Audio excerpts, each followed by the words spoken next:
साध संगत जी, प्यार से कहना धन्यकार जी। लालच जंजाल है, बुरी बला है। इस पर माता जी ने हमें समझाया कि ब्रह्मज्ञानी का जीवन ऐसा हो जाना चाहिए कि जो भी उससे मिले उसे मिलकर खुशी मिले।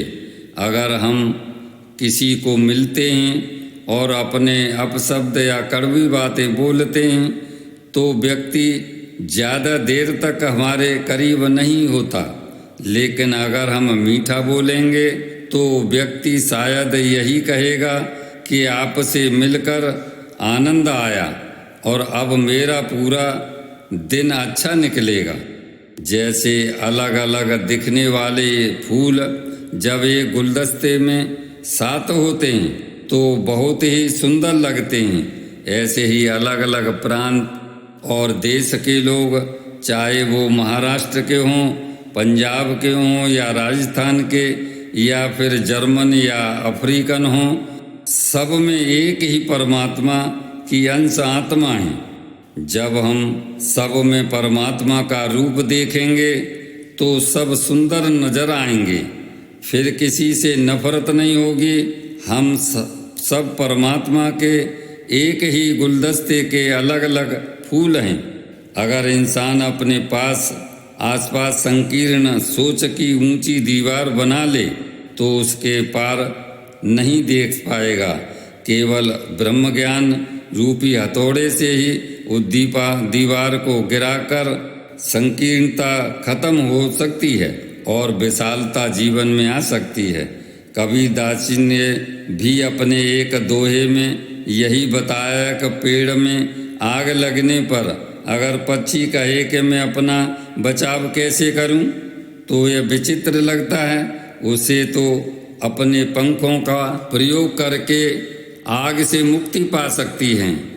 ऐसे ही हर मानव के पास यह विकल्प है कि जो वो ब्रह्म ज्ञान पाकर मुक्त हो सके। अमीर हो या गरीब, किसी भी जाति या संप्रदाय का मानव हो, वो ब्रह्म ज्ञान की दात पा सकता है। मीराबाई जी और कबीरदास जी ने भी अपने सतगुरु से इस समझ को पाकर उत्तम अवस्था प्राप्त की। फिर वो एक रोशन मीनार बन गए, खुद भी रोशन हो गए और दूसरों को भी रास्ता दिखाते रहे। सिकंदर बादशाह का भी उदाहरण हम बचपन से सुनते आए हैं कि हमने जीवन में कितनी ही जमीन जायदाद प्राप्त कर ली, पर मौत के समय वह भी खाली हाथ ही गया। इसी तरह हर मनुष्य खाली हाथ ही आया और खाली हाथ ही जाएगा, लेकिन ब्रह्मज्ञानी खाली हाथ नहीं जाते, क्योंकि वे इस परमपिता परमात्मा की पहचान रूपी धन से मानो माल हो जाते हैं। एक इंसान अपने लालच की पूर्ति कभी नहीं कर पाता। स्कूल में दास ने एक कहानी पढ़ी, how much land does a man need, जिसमें एक व्यक्ति को कहा गया कि सूर्य उदय होने से लेकर सूर्यास्त तक जितना भी समय है उसमें जितनी जमीन पर वो चल पाएगा वो सारी जमीन उसकी हो जाएगी। लालच में चलता चलता वो अंत में इतना तेज दौड़ा कि सूर्यास्त तक बेहोश होकर गिर पड़ा और उसकी मृत्यु हो गई।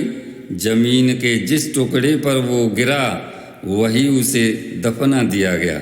लेखक ने यही समझाने का प्रयास किया कि लालच का कोई अंत नहीं होता। परमात्मा ने हमारी नीड, जरूरत के अनुसार बहुत कुछ दिया है, पर अगर हम ग्रीड, लालच कर जाते हैं तो एक जंजाल में फंस कर रह जाते हैं। इसका मतलब यह नहीं कि हम मेहनत या कर्म न करें, मेहनत अवश्य करनी है, लेकिन लालच और अहंकार को पीछे रखना है। हर कर्म इस निरंकार को समर्पित करके शुक्राना करना है, शिकायत नहीं करनी। एक मोर नाचते हुए अपने पंख देखकर खुश भी हो सकता है और अपने भद्दे पैरों को देखकर शिकायत भी कर सकता है। निरंकार कृपा करे कि उन्हें ब्रह्म ज्ञान की प्राप्ति हो गई है वे मुबारक हैं। पर ज्ञान की कद्र हमेशा बनाए हुए और निरंकार को अंग संग याद रखते हुए अब हमने इस दात को घर घर भी पहुंचाना। साथ संगत जी प्यार से कहना धन्यवाद।